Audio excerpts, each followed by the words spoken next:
ಪ್ರೇಷಿತರ ಕಾರ್ಯಕಲಾಪಗಳಿಂದ ವಾಚನ. ಅಧ್ಯಾಯ 9 ವಚನಗಳು 1ರಿಂದ 20ರವರೆಗೆ.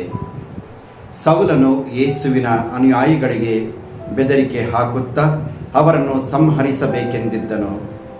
ಈ ಹೊಸ ಮಾರ್ಗವನ್ನು ಅವಲಂಬಿಸುವವರು ಹೆಂಗಸರೇ ಆಗಿರಲಿ ಗಂಡಸರೇ ಆಗಿರಲಿ ದಮಸ್ಕಸ್ಸಿನಲ್ಲಿದ್ದರೆ ಅವರನ್ನು ಬಂಧಿಸಿ ಜೆರುಸಲೇಮಿಗೆ ಎಳೆದು ತರಬೇಕೆಂದಿದ್ದನು. ಇದಕ್ಕೆ ಬೇಕಾದ ಪತ್ರಗಳನ್ನು ಕೇಳುವುದಕ್ಕಾಗಿ ಪ್ರಧಾನ ಯಾಜಕನ ಬಳಿಗೆ ಹೋದನು.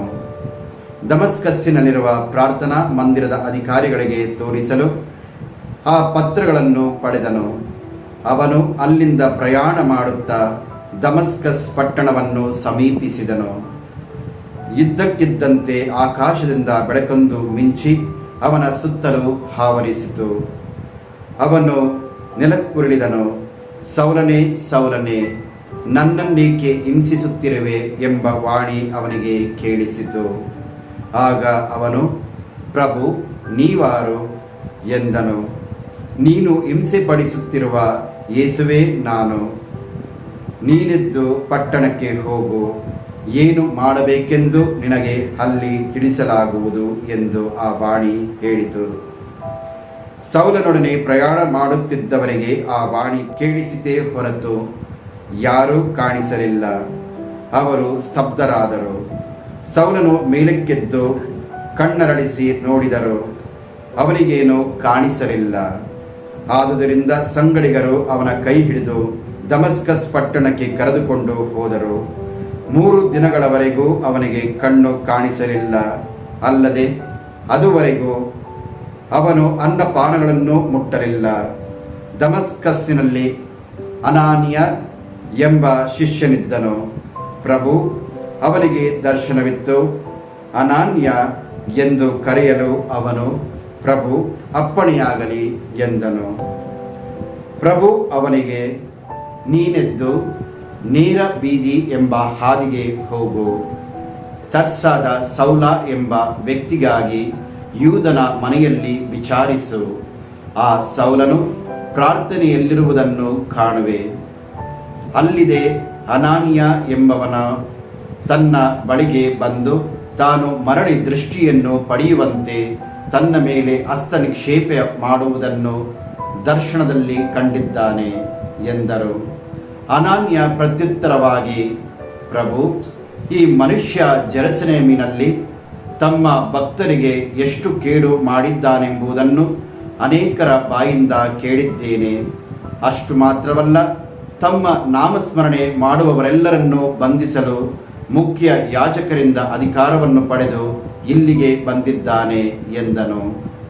ಪ್ರಭು ಅವನಿಗೆ, ನೀನು ಹೋಗು. ನನ್ನ ನಾಮವನ್ನು ಅನ್ಯ ಧರ್ಮದವರಿಗೂ ಅರಸರಿಗೂ ಇಸ್ರಾಯೇಲಿನ ಜನರಿಗೂ ಪ್ರಕಟಿಸಲು ನಾನು ಆರಿಸಿಕೊಂಡಿರುವ ಸಾಧನ ಅವನು ನನ್ನ ನಾಮದ ನಿಮಿತ್ತ ಎಷ್ಟು ಕಷ್ಟ ಕಾರ್ಪಣ್ಯಗಳನ್ನು ಅವಮಾನಿಸಬೇಕೆಂಬುದನ್ನು ನಾನೇ ಅವನಿಗೆ ತೋರಿಸುತ್ತೇನೆ ಎಂದರು. ಅಂತೆಯೇ ಅನಾನ್ಯನು ಹೊರಟು ಆ ಮನೆಗೆ ಹೋದನು. ಸೌಲನ ಮೇಲೆ ಹಸ್ತನಿಕ್ಷೇಪ ಮಾಡಿ, ಸಹೋದರ ಸೌಲನೇ, ಪ್ರಭು ನನ್ನನ್ನು ನಿನ್ನ ಬಳಿಗೆ ಕಳುಹಿಸಿದ್ದಾರೆ. ನೀನು ಬರುವಾಗ ದಾರಿಯಲ್ಲಿ ಕಾಣಿಸಿಕೊಂಡ ಯೇಸುವೇ, ನೀನು ದೃಷ್ಟಿಯನ್ನು ಮರಳಿ ಪಡೆಯುವಂತೆ ಪವಿತ್ರಾತ್ಮ ಭರಿತನಾಗುವಂತೆ ನನ್ನನ್ನು ಕಳುಹಿಸಿದ್ದಾರೆ ಎಂದನು. ಆ ಕ್ಷಣವೇ ಸೌಲನು ಕಣ್ಣುಗಳಿಂದ ಪೊರೆಯೊಂದು ಕಳಚಿ ಬಿದ್ದಿತು. ಅವನಿಗೆ ಪುನಃ ಕಣ್ಣು ಕಾಣತೊಡಗಿತು. ಎದ್ದು ದೀಕ್ಷಾಸ್ನಾನವನ್ನು ಪಡೆದನು. ತರುವಾಯ ಊಟ ಮಾಡಿದ ಮೇಲೆ ಅವನಿಗೆ ತ್ರಾಣ ಬಂದಿತು. ಸೌಲನು ಕೆಲವು ದಿನಗಳವರೆಗೆ ದಮಸ್ಕಸ್ಸಿನಲ್ಲಿ ಭಕ್ತ ವಿಶ್ವಾಸಿಗಳೊಡನೆ ಇದ್ದನು. ಅನಂತರ ಅವನು ತಡ ಮಾಡದೆ ಯಹೂದ್ಯರ ಪ್ರಾರ್ಥನಾ ಮಂದಿರಗಳಿಗೆ ಹೋಗಿ ಯೇಸುವೇ ದೇವರ ಪುತ್ರ ಎಂದು ಬೋಧಿಸಲು ಆರಂಭಿಸಿದನು. ಪ್ರಭುವಿನ ವಾಕ್ಯವಿದು. ದೇವರಿಗೆ ಕೃತಜ್ಞತೆ ಸಲ್ಲಲಿ. ಕೀರ್ತನೆ ಶ್ಲೋಕ. ಸ್ತುತಿ ಮಾಡಿ ಪ್ರಭುವನ್ನು ಸಮಸ್ತ ರಾಷ್ಟ್ರಗಳೇ. ಸ್ತುತಿ ಮಾಡಿ ಪ್ರಭುವನ್ನು ಸಮಸ್ತ ರಾಷ್ಟ್ರಗಳೇ, ಆತನನ್ನು ಹೊಗಳಿ ಹಾಡಿ ಸರ್ವ ಜನಾಂಗಗಳೇ. ಶ್ಲೋಕ. ಸ್ತುತಿ ಮಾಡಿ ಪ್ರಭುವನ್ನು ಸಮಸ್ತ ರಾಷ್ಟ್ರಗಳೇ. ನಮ್ಮ ಮೇಲೆ ಆತನಿಗಿರುವ ಪ್ರೀತಿ ಅಚಲ, ಆತನ ಸತ್ಯಪರತೆ ಇರುವುದು ಅನಂತ ಕಾಲ. ಶ್ಲೋಕ: ಸ್ತುತಿ ಮಾಡಿ ಪ್ರಭುವನ್ನು ಸಮಸ್ತ ರಾಷ್ಟ್ರಗಳೇ. ಘೋಷಣೆ: ಅಲ್ಲೆಲೂಯ, ಅಲ್ಲೆಲೂಯ. ಮೊದಲೇ ಬರೆದಿರುವ ಪ್ರಕಾರ ಕ್ರಿಸ್ತನು ಯಾತನೆಯನ್ನನುಭವಿಸಿ ಸತ್ತು ಮೂರನೆಯ ದಿನ ಪುನರುತ್ಥಾನ ಹೊಂದಬೇಕಾಗಿತ್ತು ಮತ್ತು ಮಹಿಮಾ ಸಿದ್ಧಿಯನ್ನು ಪಡೆಯಬೇಕಾಗಿತ್ತು. ಅಲ್ಲೆಲೂಯ. ಸಂತ ಯೋಹಾನರು ಬರೆದ ಪವಿತ್ರ ಶುಭ ಸಂದೇಶದಿಂದ ವಾಚನ. ಅಧ್ಯಾಯ 6, ವಚನಗಳು 52ರಿಂದ 59ರವರೆಗೆ. ಆ ಕಾಲದಲ್ಲಿ ಯಹೂದ್ಯರಲ್ಲಿ ತೀವ್ರ ವಾಗ್ವಾದ ಉಂಟಾಯಿತು. ಈತನು ತನ್ನ ಮಾಂಸವನ್ನು ತಿನ್ನಲು ಹೇಗೆ ಕೊಟ್ಟಾನು ಎಂದು ಕೇಳತೊಡಗಿದರು.